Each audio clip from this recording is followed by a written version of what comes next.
Dallas, thanks for joining me. Of course, thanks for being here. Faith-based projects rarely receive the kind of mainstream attention that The Chosen is getting, tonight's show, The View.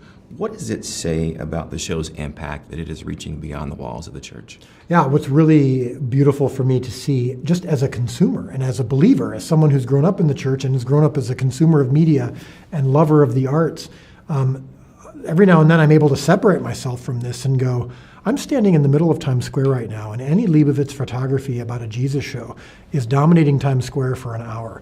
Or I'm sitting at home and I'm watching The Tonight Show, and Jonathan Rumi, who plays Jesus, is on The Tonight Show with Jimmy Fallon talking about Jesus and talking about the story.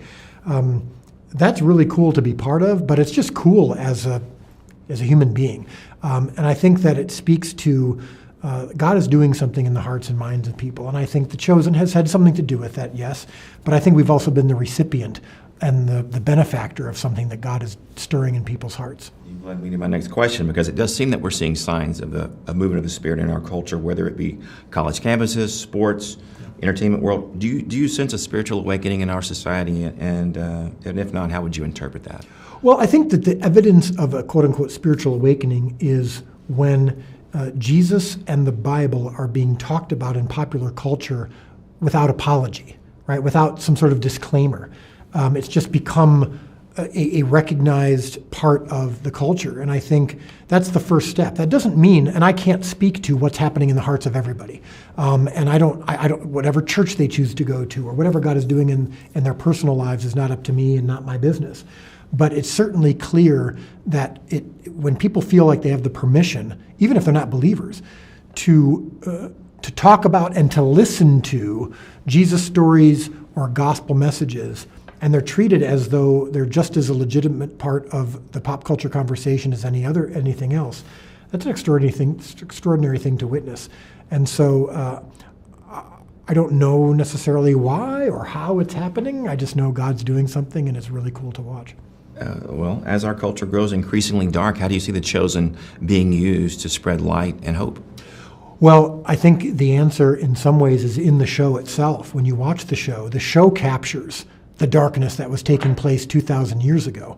And I think when people see reflected that 2,000 years ago, the people and the time were actually similar to today, tribalism, division, pandemics, fear, rejection of the other, rejection of things you don't understand. That was happening 2,000 years ago, and there was an answer for it. It's happening 2,000 years later, and there's an answer for it, and it happens to be the same. Season 5 includes The Last Supper, a scene many of us know from this, iconic painting. How did you go about approaching this from a biblical perspective and bringing that scene to life? Well, it's a biblical perspective in the sense that I'm expanding on what we've seen in the past on a painting by using words from Scripture, of course. And there's chapters dedicated just to what Jesus said at the Last Supper. But I think that what I'm doing, that I hope puts a spotlight on the truth of what Jesus said in the Gospels, and perhaps some understanding that maybe we lack when you just read the words on the page. When you just read the words on the page, you don't have the Jewish context, you don't have the historical context, and there's some theological truths that we know the disciples might not have fully understood at the time. So my job when I'm portraying this scene is to make sure that you're there, that you feel like, okay, these words in Scripture that are beautiful, they weren't just a speech he was giving to a crowd. They were words being delivered from a teacher to his students, from a friend to his brothers, that I think adds weight to the scene and understanding to the scene that we don't get necessarily just from looking at a beautiful painting. What is the overall theme of Season 5? Can you trust? Can you follow? Can you have faith even when you don't understand? Judas didn't understand, so he rejected, and he took it on himself. The religious leaders didn't understand, so they eliminated. We still do that today. Can we find a way to still trust, to still follow, to still have faith, to put aside maybe our own expectations, even when we don't fully understand?